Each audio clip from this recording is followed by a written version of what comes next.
In that instant, Richard Miller understood something that shattered him from the inside out. A 52-year-old housekeeper, her hands covered in wet cement, had done what he, the owner of one of the largest construction firms in New York City, hadn't done in 5 years. 500 employees, 47 buildings erected, millions of dollars in contracts, and a woman named Carol Davis, earning $3,200 a month, was on her knees at 6 in the morning, building a concrete ramp with her own 2 hands, so that her quadriplegic father-in-law could leave his room. For the first time in 5 long years, this story isn't about construction. Not really. It's about the things we put off, thinking there will always be time, and about the people who do what others deem impossible, simply because they can't stand by and do nothing. My name doesn't matter. What matters is that I met Carol, and what she did forever changed the way I understood the meaning of the word help. Let me tell you how it all began. Richard Miller was 48 years old when this story started. He was the kind of man you saw featured in business magazines. Miller Construction had put up 47 buildings in the last 2 decades, office towers on Park Avenue, shopping malls in Queens, private hospitals in Manhattan. 500 employees depended on his decisions. His signature graced contracts worth over $100 million. But there was something Richard couldn't build, not because he lacked money, not because he lacked resources, but because he lacked something you can't buy at any hardware store. He lacked the courage to face what he had lost. 5 years ago, Richard had a wife named Emily. Emily was the light of any room she walked into. She had a laugh that made problems seem small, and she had a father named Arthur Williams. Mr. Williams was an architect, not just any architect. He was the man who had designed some of the city's most iconic buildings in the 70s and 80s. 47 projects bore his signature. The irony of that number wasn't lost on Richard. He too had built 47 buildings, as if fate itself had conspired to connect them through numbers. Mr. Williams was 74 years old, and he had built the house where he lived with his own 2 hands. Every column, every beam, every detail of the garden visible from his bedroom window. That garden was his pride and joy. Roses he had planted when Emily was a little girl. A maple tree that had grown alongside her. A stone fountain he had carved himself during an entire summer. Mr. Williams used to say that an architect doesn't just design spaces. An architect designs memories, and that garden was filled with them. But 5 years ago, everything changed. Richard, Emily, and Mr. Williams were in the same car, returning from a family dinner. It was a rainy night in November. A semi-truck lost control on the highway. The impact was brutal. Emily died in the hospital 3 hours later. Richard suffered fractures that healed in months. But Mr. Williams woke up 2 weeks later, unable to move anything below the neck. C4, C5 quadriplegia, the doctors said. High spinal cord injury, total dependency. He would need a partial respirator for the rest of his life. The man who had built 47 buildings with his hands now couldn't even hold a glass of water. The architect who had designed spaces for thousands of people was now a prisoner in a room, 12 by 12 feet, unable to leave, unable to see the garden he himself had created. Because there was no ramp for his electric wheelchair. Only 3 steps separated his room from the garden. 3 steps, 9 paces, less than 3 feet high. But for Mr. Williams, those 3 steps were Everest. Richard could have built that ramp in a single day. He had the resources. He had the construction workers. He had everything he needed. But every time he thought about going to his father-in-law's house, something inside him broke, because going to that house meant facing Emily's ghost. It meant seeing the empty chair where she used to sit. It meant hearing the silence where her laughter used to be. Richard preferred to run. He immersed himself in work, 16 hours a day, 7 days a week. He built 10 more buildings in those 5 years.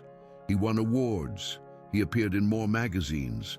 But he never built a ramp of 9 steps for the father of the woman he loved. He paid all of Mr. Williams' bills, the best doctor, the best nurses, the best medical equipment, but he never visited him. He sent checks. He sent flowers on birthdays. He sent gifts at Christmas. But he didn't send the one thing Mr. Williams really needed: his presence. 2 years after the accident, Dolores, Mr. Williams's wife, died. The doctor said it was a heart attack, but everyone knew the truth. Dolores died of sadness, from seeing her husband a prisoner in his own body, from seeing her daughter in photographs that no longer moved, from feeling that life had become a waiting room with no exit. Mr. Williams was left alone, completely alone, with nurses rotating every 8 hours, with a respirator that reminded him every second that he was still alive, with a window that showed him the garden he could no longer touch. That's when Carol arrived. Carol Davis was 52 years old when the employment agency sent her to Mr. Williams' house. She was a small woman, 5'1", black hair with grey streaks she refused to dye, rough hands from years of hard work, and eyes that had seen more pain than anyone should know. Carol was a widow. Her husband Michael had died 8 years ago. Michael was a bricklayer, one of the best in Brooklyn. He built walls that looked like works of art. He mixed cement with a precision that others took years to learn. And Carol had worked alongside him for 20 years, not as an assistant, as a partner. She mixed the cement while he laid the bricks. She carried the materials while he raised the columns. She learned every technique, every trick, every secret of the trade. But when Michael died, Carol swore she would never touch cement again, because every time she smelled that mixture of lime and sand, she saw her husband's face, and the pain was too much. Miguel had died in a construction accident, a poorly secured scaffold, a 6-story fall. 3 seconds that destroyed 30 years of marriage. Carmen received a settlement that barely covered the funeral expenses, and she had to start all over again at 44 years old, without an education, without references, with nothing but her hands and her will to survive. She worked in homes, cleaning floors, washing clothes, cooking for families who barely looked at her. 8 years of temporary jobs, 8 years of being invisible, 8 years of keeping silent about the woman who knew how to build walls, until she arrived at Mr. Arthur's house. On the first day, Carmen entered the room, expecting to find a bitter old man. That's what she had been told. A difficult quadriplegic, who had run off 3 housekeepers in 6 months, who didn't talk to anyone, who stared out the window for hours without saying a word. But what Carmen found was something completely different. She found a man with eyes that still sparkled, a man who, despite not being able to move his body, had a mind that was still designing. Mr. Arthur looked at her when she entered, and he said something that Carmen would never forget. That window overlooks the garden I built 30 years ago. It has a walnut tree that I planted when my daughter Laura was 5 years old. She used to swing on its branches. Now that tree is over 50 feet tall, and I can't see it up close. I can only see its shadow from here. Sometimes I think that shadow is Laura, waving to me from outside. Carmen felt something break inside her, not of sadness, of recognition, because she knew exactly what it was like to be a prisoner of memories. She knew what it was like to look at something you loved without being able to touch it. She knew what it was like to live with ghosts.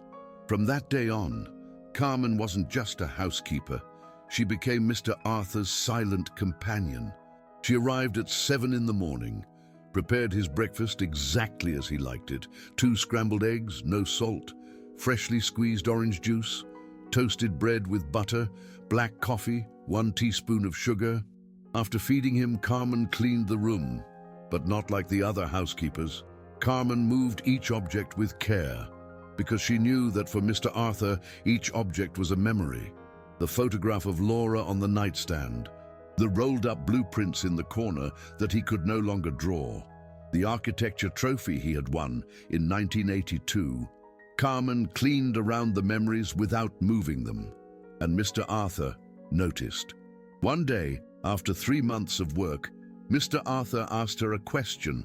"Carmen, why do you never move the photograph of my daughter? All the others moved it to clean. You clean around it." Carmen stopped. She looked at Laura's photograph and answered in a voice that was barely a whisper, "Because I know what it's like to want some things to never move. My husband had a mug that he used every morning. After he died, I didn't let anyone touch it for 3 years. I understand, Mr. Arthur. I understand." From that moment on, something changed between them. Mr. Arthur began to talk. He told her about Laura, about how she ran through the garden when she was a child, about how she learned to read architectural plans before she learned to read books, about how she met Ricardo at a construction conference and knew from the first moment that she would marry him. And Carmen listened, without interrupting, without judging, without offering advice that no one had asked for. She just listened, and in that shared silence, something began to grow. One afternoon, Carmen was cleaning near the window when she noticed something. Mr. Arthur was looking at the garden with a different intensity. It wasn't nostalgia. It was something more. It was hunger. A hunger to feel the sun on his skin, to smell the roses he had planted, to touch the bark of the walnut tree that had grown alongside his daughter. Carmen looked towards the door that led to the garden. 3 steps. Just 3 steps. Down to the level of the garden. Mr. Arthur's electric wheelchair couldn't navigate them, and there was no ramp. Carmen walked towards the steps and looked at them for a long moment. Then she looked at Mr. Arthur, and in his eyes she saw something that she immediately recognized. The same look that Miguel had when he looked at an empty lot and saw a building. The look of a builder who can no longer build. That night, Carmen couldn't sleep. She tossed and turned in her bed thinking about Mr. Arthur, in the garden he had created, in the steps that separated him from his own memories. And then something awoke inside her, something that she had buried 8 years ago. Carmen got up at 3 in the morning, went to a drawer that she hadn't opened since Miguel's death, and took out an old notebook. The notebook where she and Miguel had designed their projects together. Pages full of calculations, drawings of walls, schematics of foundations. Carmen flipped through the pages until she found a blank one and began to draw a ramp. With the exact measurements she had calculated in her mind: angle of inclination for wheelchair, 8 degrees, width sufficient for the electric wheelchair, 48 inches. Length needed to cover the height of the 3 steps, approximately 13 feet. Carmen drew every detail: the concrete bases, the necessary reinforcement, the non-slip finish. Her hands trembled as she drew, not because she didn't know what to do, but because she knew exactly what to do. And that meant breaking a promise she had made to herself 8 years ago: never again to touch the cement that reminded her of Miguel. Carmen looked at the finished drawing and made a decision that would change everything. If the millionaire who had 500 construction workers wasn't going to build this ramp, she would, alone, with her own hands, with the cement she swore she would never touch again, because Mr. Arthur deserved to see his garden, and because some promises are broken for reasons bigger than pain. The next morning, Carmen went to the market. Not the vegetable market, the construction supply market. For the first time in 8 years, the smell of cement hit her like a punch in the stomach. She had to hold onto a shelf to keep from falling, because that smell was Miguel. It was his big hands. It was his laughter when he finished a perfect wall. It was the weight of everything she had lost. But Carmen took a deep breath and walked towards the counter. "I need 15 bags of cement, sand, gravel, a shovel, a trowel, a level, and rebar for reinforcement. The salesman looked at her with surprise. "Ma'am, all this weighs over 1,000 pounds. Do you have someone to help you?" Carmen smiled for the first time in a long time. "I have my husband. He'll help me from wherever he is." And she paid with the money she'd saved for months. $320, almost her entire monthly salary. The salesman told her they could deliver, but Carmen didn't want anyone to know what she was doing.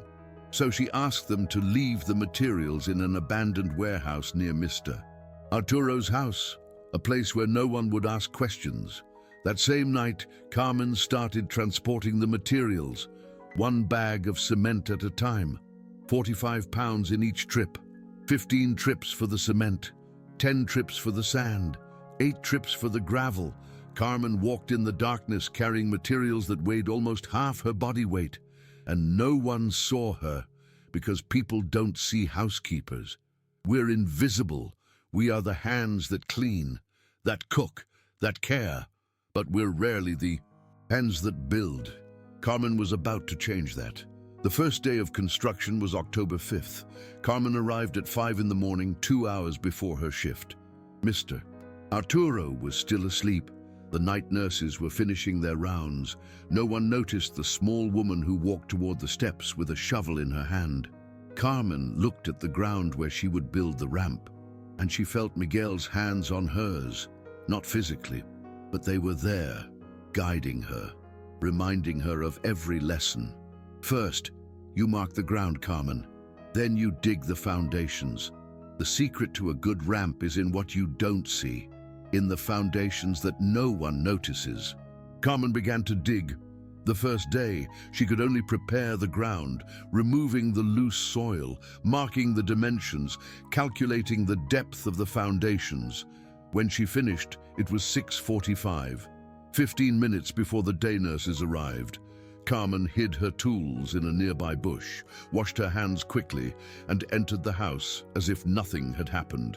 That day, while feeding Mr. Arturo, he noticed something different about her. "Carmen, you have dirt in your hair." Carmen quickly brought her hand to her head. "It's just, I was checking the garden. I was thinking of planting some new flowers." Mr. Arturo looked at her with eyes that had seen too much to be fooled, but he said nothing.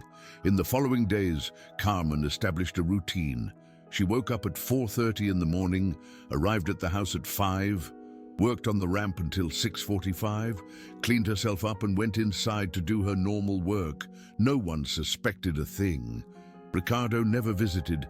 The nurses changed shifts exactly at 7, and Mr. Arturo slept until 7:30.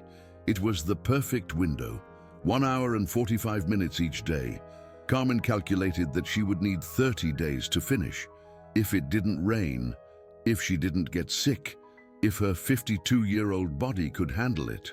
On the second day, Carmen began to mix the concrete. She had forgotten how heavy it was. Each shovelful seemed to tear something from her arms. Her hands began to crack from the cement.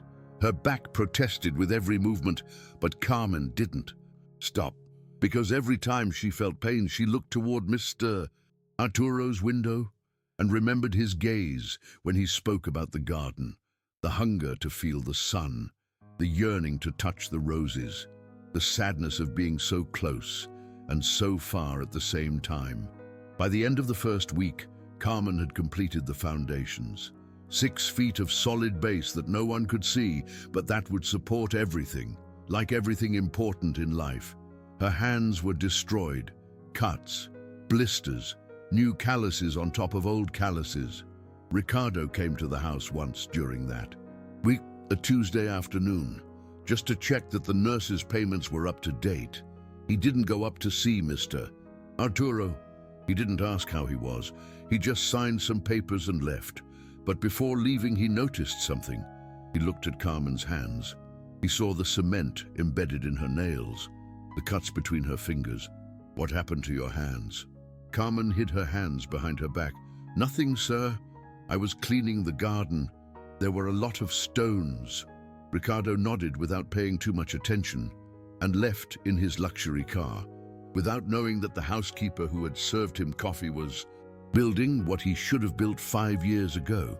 If you're enjoying this video, please subscribe and turn on notifications. That way, you won't miss the stories we share every week. And don't forget that your support helps us keep telling these stories. A super thanks means more than money.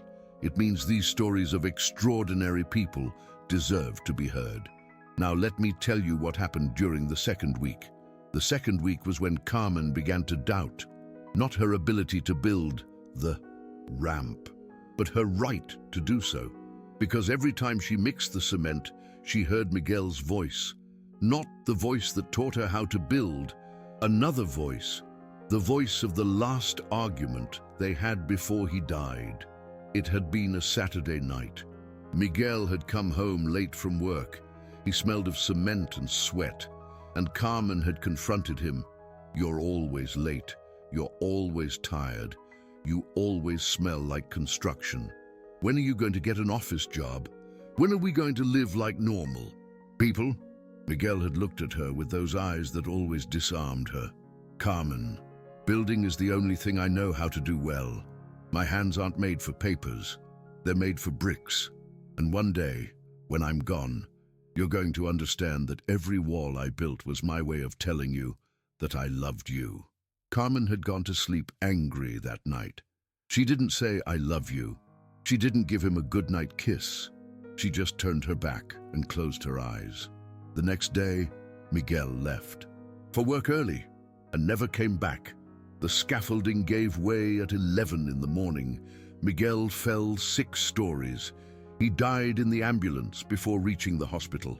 And the last words Carmen said to him were a complaint. Not an "I love you," not a "thank you for everything." Just complaints about the smell of cement that she now carried on her own hands. For 8 years, Carmen carried that guilt. That's why she had sworn never to touch cement again. Not only because it reminded her of Miguel, but because the cement reminded her of the words she could never take back. And now, kneeling in front of Mr. Arturo's house, Carmen understood something that both destroyed her and healed her at the same time. Each trowel of cement was an apology. Each block laid a "I love you," arriving 8 years too late. Each drop of sweat, a tear unshed at the funeral, because she was too angry with herself. Carmen wasn't just building a ramp for Mr. Arturo. She was building the forgiveness she could never grant herself, and Miguel, wherever he was guiding her. On the 12th day, something shifted. Carmen arrived at 5 in the morning as usual, but as she started working, she felt someone watching her. She glanced up at Mr. Arturo's window and saw him, awake, watching her, with tears in his eyes. Carmen froze. She didn't know what to do, what to say. She considered running, making up an excuse, saying she was just tidying the garden, but Mr. Arturo didn't need excuses. He knew exactly what she was doing. "Carmen," he said, his voice barely audible through the glass, "don't stop." And Carmen didn't stop. She kept working, while Mr. Arturo watched.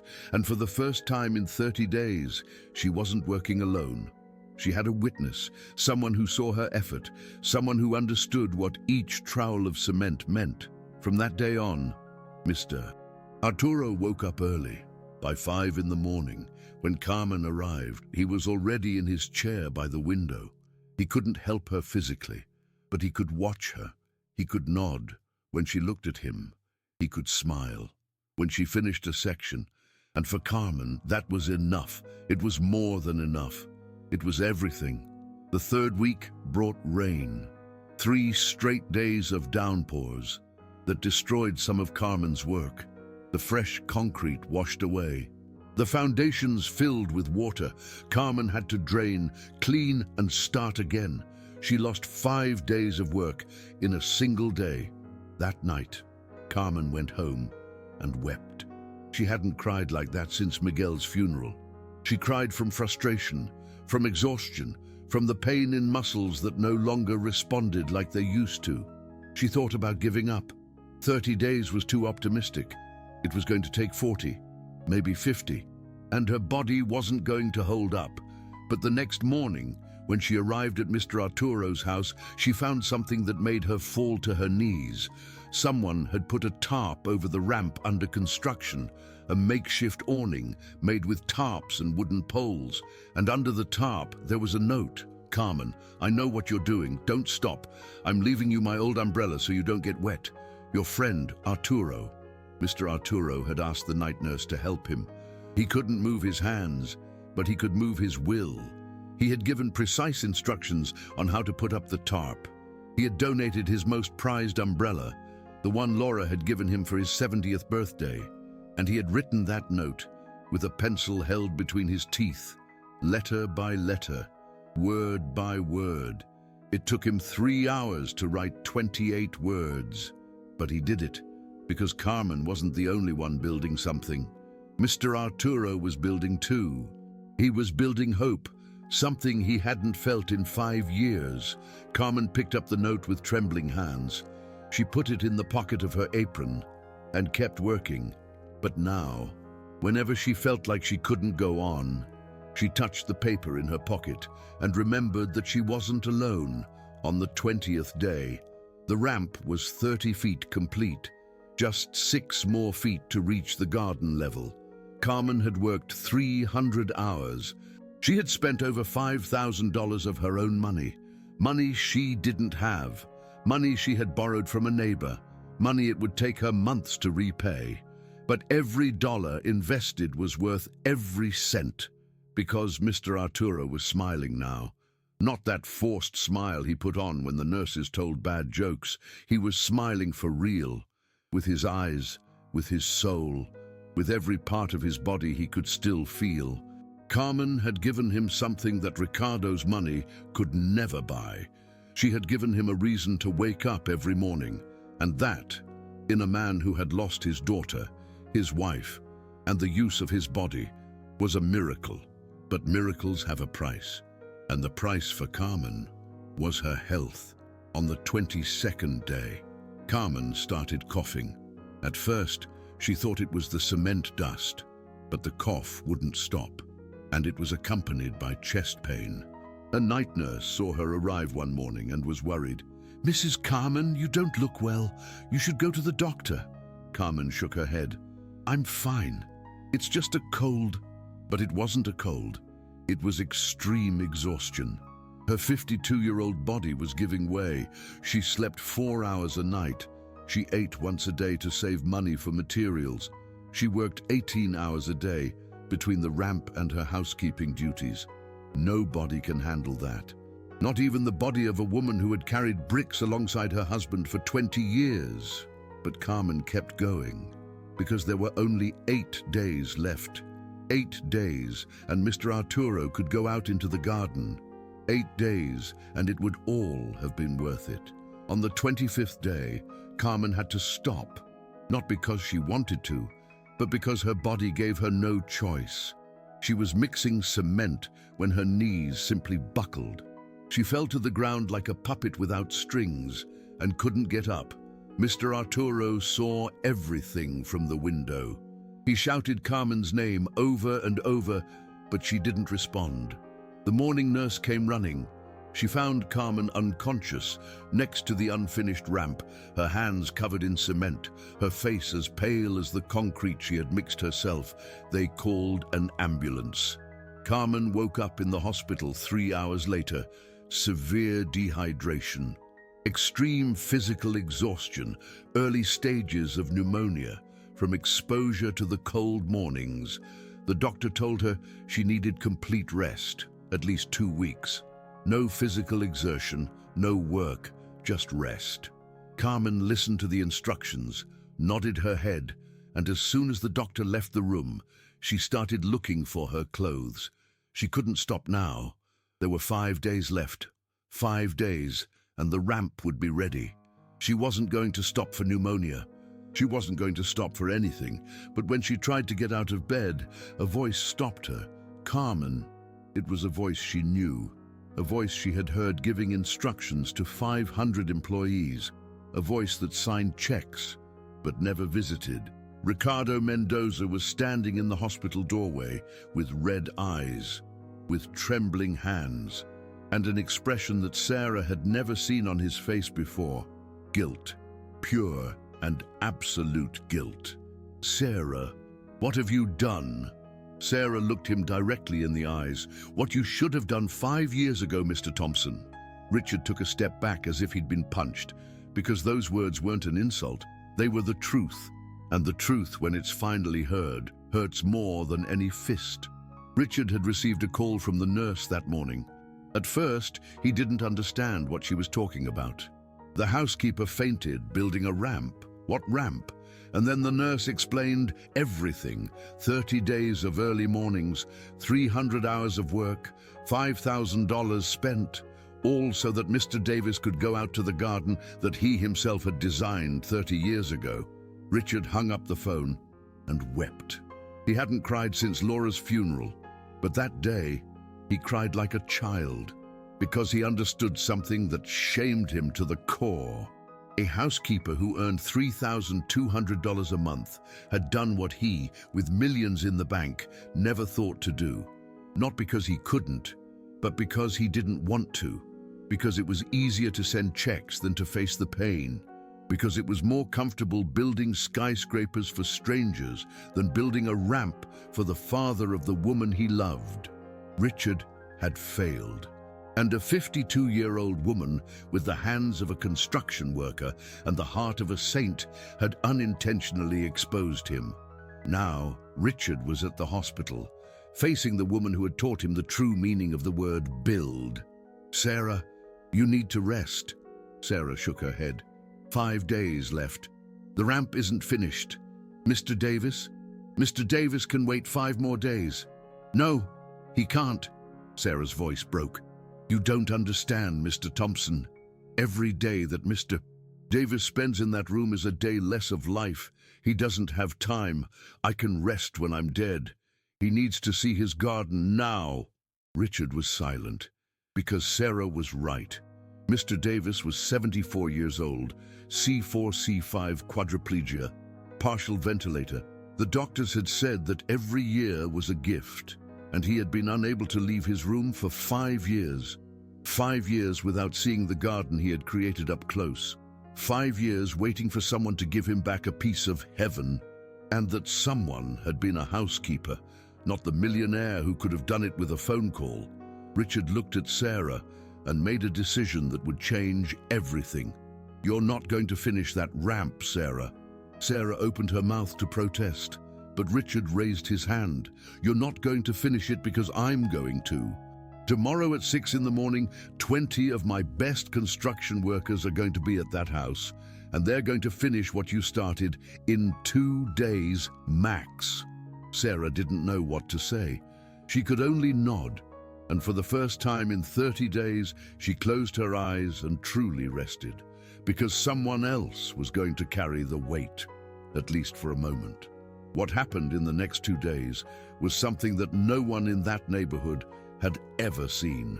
Richard arrived at 5 in the morning, not 6, 5, before his own construction workers, and he started to work with his own hands. The CEO of Thompson Construction Companies, the man who signed multi-million-dollar contracts, the businessman who appeared in business magazines, was kneeling in his father-in-law's garden, mixing cement, laying blocks, leveling the surface. His construction workers arrived at 6 and found him covered in dust. "Boss, what are you doing here?" Richard looked at them with eyes that shone. "I'm finishing what I should have started 5 years ago. Now get to work. We have 2 days to do 30 days of work." And they worked. 20 construction workers who normally built office towers, working on a 12-meter ramp. For an elderly man who couldn't move his body, but who could still smile. Mr. Davis watched everything from his window. He saw Richard work for the first time in 5 years. He saw his son-in-law's hands covered in the same cement that covered Sarah's hands. And he knew that something had changed, not just in the ramp, in everything. On the second day of construction, something unexpected happened. Sarah appeared. She shouldn't have been there. The doctors had ordered her to have complete rest, but Sarah wasn't the type of person who obeys orders when there's work to be done. She arrived at 6 in the morning, still pale, still weak, but with eyes full of determination. Richard saw her and frowned. "Sarah, what are you doing here? You should be resting." Sarah walked to the ramp and looked at the work that the construction workers had done. "You need to supervise the angle of inclination. It's 1 degree too steep. Mr. Davis's chair is heavy. If the angle isn't exact, it could slip." Richard looked at his construction workers. They nodded. Sarah was right. 1 degree of difference could be the difference between a safe ramp and an accident. From that moment, Sarah didn't work physically, but she supervised every detail, every measurement, every angle, every level. She sat in a chair near the ramp and directed the construction like a general directs a battle. And the construction workers from Thompson Construction Companies, men who had built skyscrapers, listened to every instruction from a 52-year-old housekeeper because they knew that she had done what they would never have had the courage to do. At the end of the second day, the ramp was complete. 12 meters of perfectly leveled concrete, with stainless steel railings, with a non-slip surface, with LED lighting for the nights. Richard had added details that Sarah hadn't planned, because he wanted it to be more than a ramp. He wanted it to be a monument to the woman who taught him that building isn't just raising walls, it's raising hopes. That night everyone left, the construction workers, Richard, the nurses. Only Sarah and Mr. Davis remained, and the silence. Sarah entered Mr. Davis's room. He was awake, looking towards the window, towards the ramp that now shone under the LED lights. "Sarah," said Mr. Davis in a trembling voice, "tomorrow I'm going out to the garden." Sarah nodded. "Yes, Mr. Davis. Tomorrow you're going out to the garden." "It's been 5 years since I felt the sun on my face. 5 years since I smelled the roses. 5 years since I touched the walnut tree that I planted with Laura." Sarah sat next to him. "Tomorrow you're going to feel all of that, and much more." Mr. Arturo looked at her with eyes filled with tears. "Why, Carmen? Why did you do all this? Nobody paid you. Nobody asked you. Why?" Carmen was silent for a moment, thinking about how to explain something that even she didn't completely understand. And then the words just came out. "Because my husband, Michael, died 8 years ago. And the last words I said to him were a complaint. I complained about him smelling of cement, about coming home late from work, about not being an office man. And the next day, he died. And I never got to tell him how I really felt. I never got to tell him that I loved him. That I loved the smell of cement on his clothes. That I loved his rough hands. That I loved everything that he was." Carmen paused. Tears streamed down her face. "Mr. Arturo, I didn't build that ramp for you. I built it for Michael. Each bag of cement I carried was an apology. Each block I laid was an I love you. Each drop of sweat was a tear I couldn't cry at his funeral. You gave me the opportunity to make peace with my husband. You gave me the opportunity to finish what I never got to start." Mr. Arturo closed his eyes, and for the first time in 5 years, he cried tears of joy, because he understood that Carmen wasn't just a housekeeper. She was an angel with a construction worker's hands and a heart of gold. That night, neither of them slept. Carmen stayed with Mr. Arturo, talking, remembering, sharing stories of the loved ones they had lost, Laura and Michael, 2 people who never met, but who are now connected through a concrete ramp, through the love of those they left behind. The next day dawned clear. A bright sun illuminated Mr. Arturo's garden, as if the sky knew something special was about to happen. Richard arrived early, not to work, but to witness. The nurses prepared Mr. Arturo. They dressed him in his best shirt, the same one he wore to award ceremonies when he was an architect. They combed his hair. They shaved him. They made him impeccable, Carmen was the last to enter the room. She carried a bouquet of roses from the garden. She had cut them that morning, the same roses that Mr. Arturo had planted 30 years ago, the same roses that he hadn't been able to smell in 5 years. Mr. Arturo looked at the roses, and his eyes filled with tears. "Are those from the garden?" Carmen nodded. "They're from the garden. And now, you're going to go see them." The moment had arrived. Richard pushed Mr. Arturo's wheelchair towards the door, towards the ramp, towards the garden. Mr. Arturo closed his eyes as they went down. He didn't want to see. He wanted to feel. He wanted the first moment to be pure, without anticipation, without expectations, just sensation. The chair reached the end of the ramp. At the level of the garden, Richard stopped, and Mr. Arturo opened his eyes. The first thing he saw was the walnut tree. The tree he had planted when Laura was 5 years old. Now it was over 50 feet tall. Its branches extended like open arms, as if the tree had been waiting for his return. Mr. Arturo looked at the tree and saw Laura. Not physically, but he saw her, running among the branches when she was a child, swinging from a low branch that no longer existed, laughing with that laugh that filled the garden with life.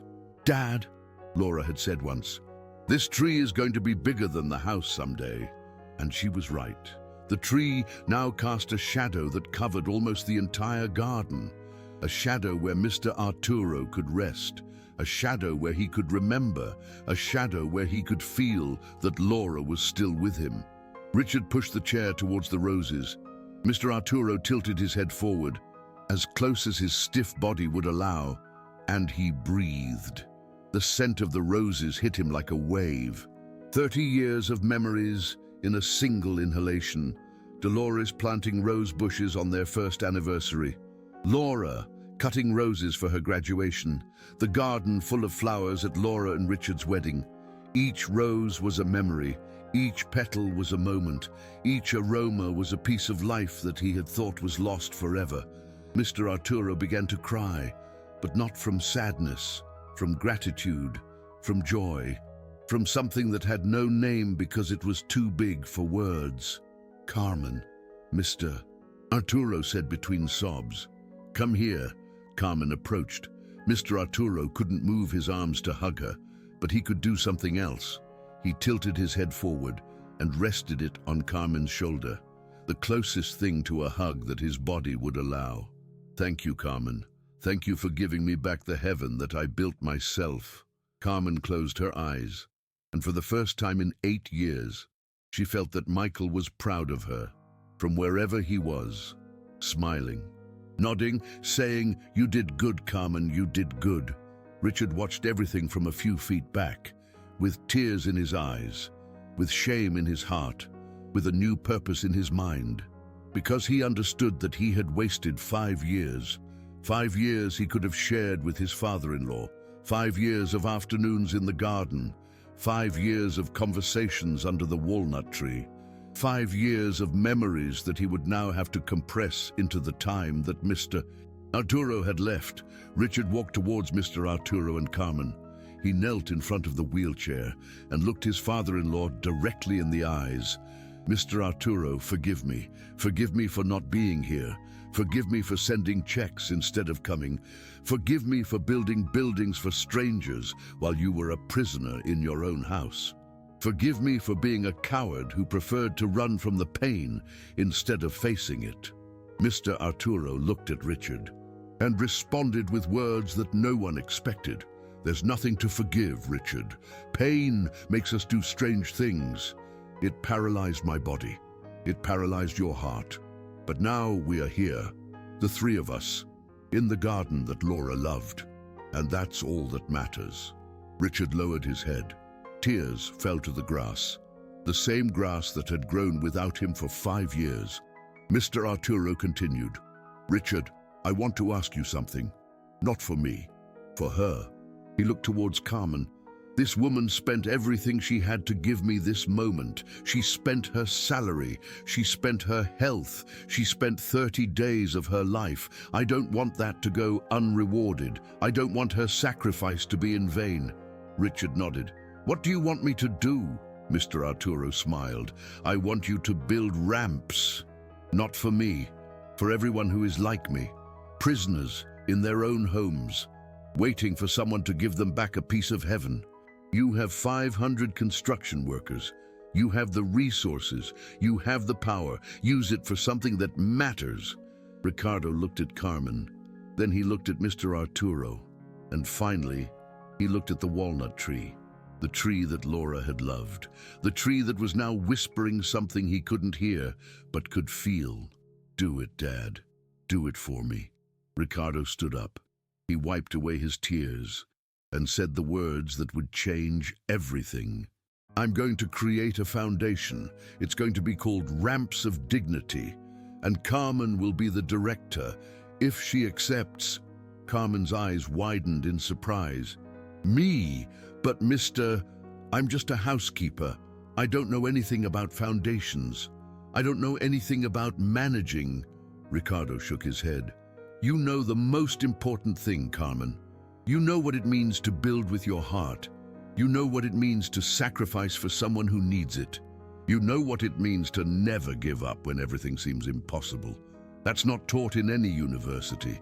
You're born with it, or you learn it carrying bags of cement at 5 in the morning.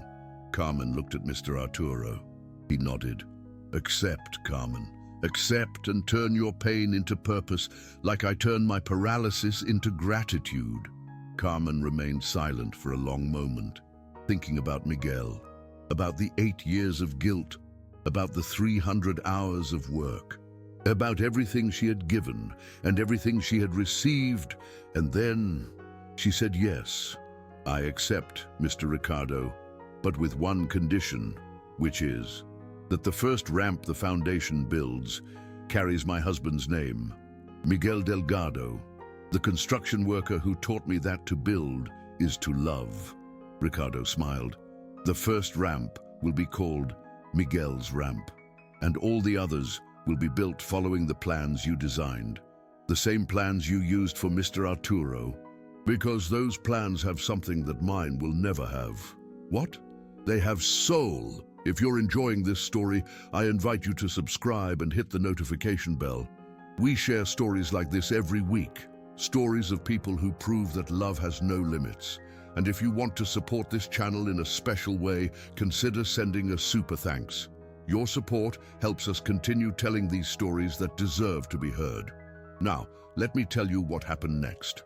The next 2 years were the most important in Mr. Arturo's life, not because he regained the movement of his body, that never happened, but because he recovered something more valuable. He recovered his life. Every afternoon, Carmen took him to the garden, rain or shine, whether it was cold or hot. Mr. Arturo spent hours under the walnut tree, looking at the branches, listening to the wind in the leaves, feeling that Laura was near. Ricardo started visiting every week. At first it was difficult. Every time he entered the house, he saw the ghost of his wife.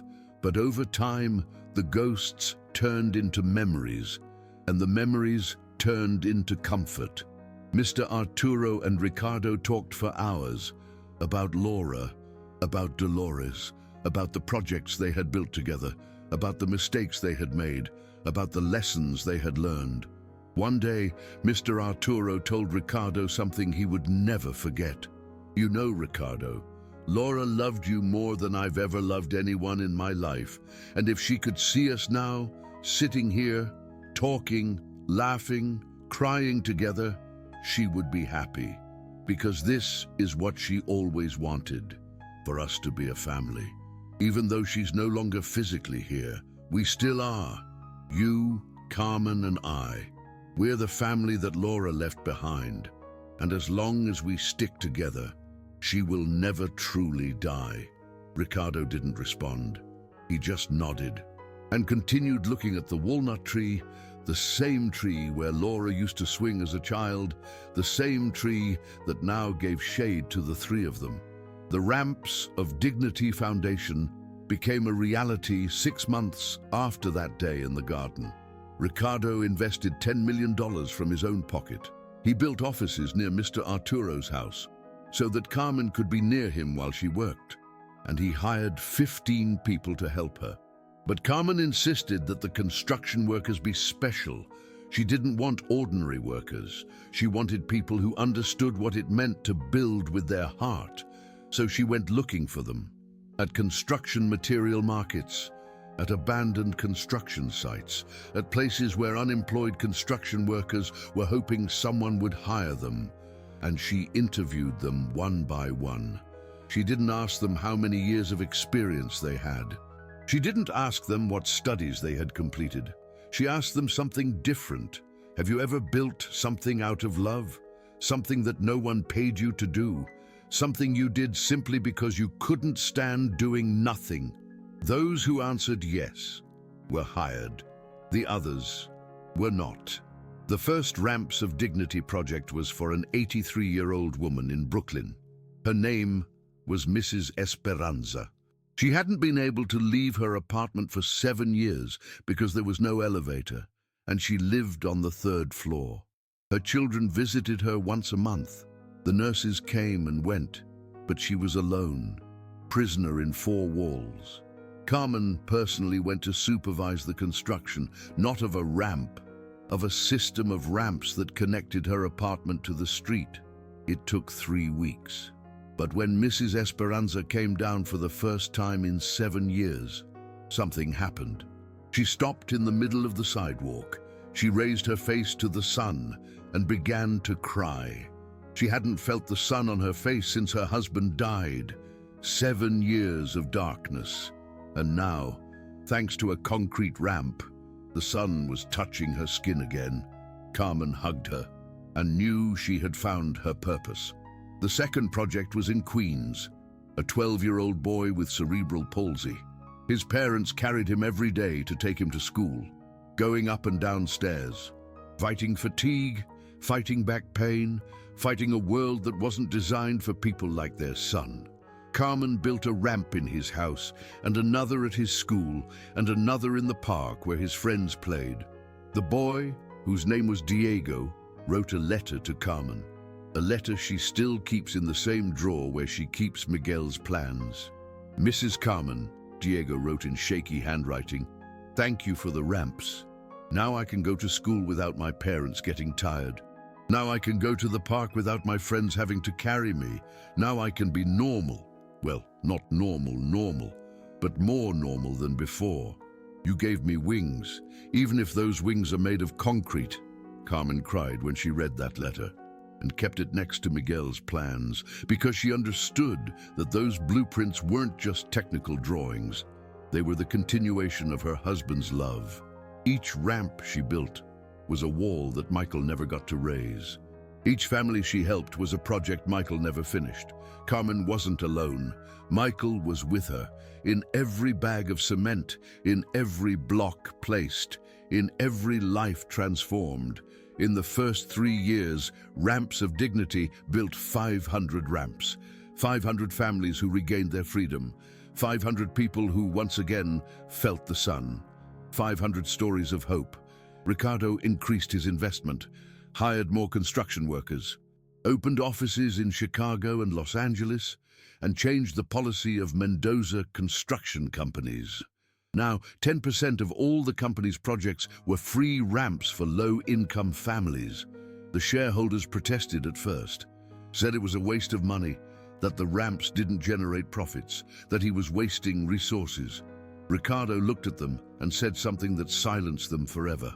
"I have 47 buildings with my name on them, office towers, shopping malls, hospitals, and none of them mean anything compared to the 500 ramps we've built. Because buildings crumble, towers are forgotten, shopping malls close, but the ramps change lives. And that's something no financial balance sheet can measure." The shareholders didn't protest again, and Mendoza Construction Companies became the first construction company in America with a permanent free accessibility program. Mr. Arturo lived 2 more years after his first outing to the garden. 2 years of afternoons under the oak tree. 2 years of conversations with Carmen and Ricardo. 2 years of seeing the sun, smelling the roses, and feeling that Laura was near. He died on a Tuesday in October, peacefully, without pain, with a smile on his face. Carmen was by his side when he passed. She was reading him a book on architecture, the same book that Mr. Arturo had used to design his first building 50 years ago. Mr. Arturo closed his eyes while Carmen read, and when she finished the chapter, he was gone. He was gone, but his smile was still there, as if he had seen something beautiful in the last moment. Carmen believes he saw Laura waiting for him on the other side, with that laugh that filled any room, with open arms, saying, "Welcome home, Dad. Welcome home." Mr. Arturo's funeral was in the garden, the same garden that he had designed, the same garden that Carmen had given back to him. Hundreds of people attended, architects who had worked with him, families who had received ramps from the foundation, construction workers who had met Carmen. And in the center of everything, next to the oak tree, was Mr. Arturo's wheelchair, empty but filled with flowers. Ricardo spoke first. "Mr. Arturo was the best architect I knew, but not for the buildings he designed, but for the life he built, a life full of love, of family, and of purpose. And although his body was a prisoner for 5 years, his spirit never was, because he had Carmen. And Carmen gave him something that I, with all my millions, could never give him. She gave him hope. She gave him a reason to wake up every morning. She gave him the garden that he himself had created but couldn't see." Ricardo paused. Tears streamed down his face. "Mr. Arturo taught me many things. But the most important lesson was this: it doesn't matter how many buildings you build if you don't build relationships. It doesn't matter how much money you earn if you don't invest in the people you love. It doesn't matter how high you climb if you forget those you left below." Ricardo looked towards Carmen. "And thanks to Carmen, I learned that lesson in time, before it was too late." Carmen spoke next. She didn't have a prepared speech. She only had her heart. "Mr. Arturo," she began, "you gave me more than I could ever give you. You gave me the opportunity to make peace with my husband. You gave me the opportunity to turn my guilt into purpose. You gave me the opportunity to understand that love doesn't die, it only transforms. Michael died 10 years ago, but every ramp I build is his love transformed. Every family I help is his legacy continued. And now you join him. 2 men who never met, but who are now together, probably arguing about the best way to mix cement." People laughed through their tears, because it was exactly what Mr. Arturo would have wanted. Laughter mixed with tears, joy mixed with sadness, life mixed with death, like everything that matters in this world. After the funeral, Carmen walked to the oak tree, sat on the grass, and looked up towards the branches that stretched like open arms, and spoke, not with Mr. Arturo, not with Laura, with Michael. "We did it, my love. We built something that will last longer than us, something that will help thousands of people, something that has your name and your heart. I know you're proud, I know you're smiling, and I know you're waiting for me. But it's not my time yet. I still have ramps to build, I still have lives to change, I still have love to give. When I'm done, when I can't do it anymore, I'll come find you. And I'm going to hug you like I didn't hug you that last night. And I'm going to tell you everything I didn't tell you. But for now, I have work to do. And you're going to help me, as you always have, from wherever you are." Carmen got up, wiped away her tears, and walked towards the Ramps of Dignity office, because there were 500 more families waiting, 500 more lives to transform, 500 more ramps to build.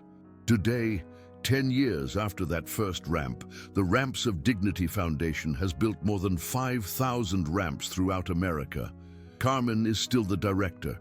She is 62 years old, her hair completely white, her hands rougher than ever, and a smile that lights up any room she enters. Ricardo continues to fund the foundation, but now not only with money, with time. Every Saturday he goes to build ramps with his own hands.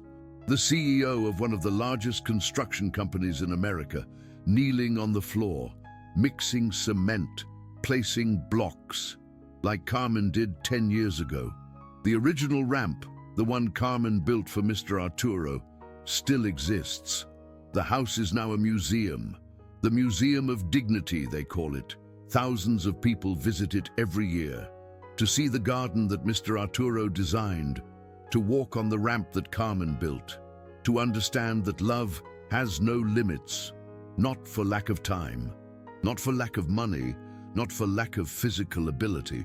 At the entrance of the museum, there's a plaque with 3 names: Mr. Arthur Villanueva, the architect who designed dreams; Mike Delgado, the construction worker who taught that building is loving; Carol Delgado, the woman who proved that miracles exist, but come from hands that no one expects. And beneath the names, a phrase that sums it all up. A phrase that Carol wrote the night before the inauguration. These ramps aren't made of concrete. They're made of solidified love. Carol told me this story 3 months ago. We were sitting in Mr. Arthur's garden, underneath the oak tree that Laura loved so much, and as she told me everything, her eyes sparkled, not with sadness, with gratitude, with purpose, with something that doesn't have a name, but we all recognize when we see it. Before leaving, I asked her something. Carol, if you could go back, if you could talk to the Carol of 10 years ago, the one who hadn't built any ramps yet, what would you tell her? Carol was silent for a moment. She looked towards the oak tree and replied, I'd tell her not to be afraid, that pain isn't the end, it's the beginning, that every tear we don't cry turns into cement, and that cement can either destroy us or build something beautiful. The choice is ours. And then she added something that left me speechless.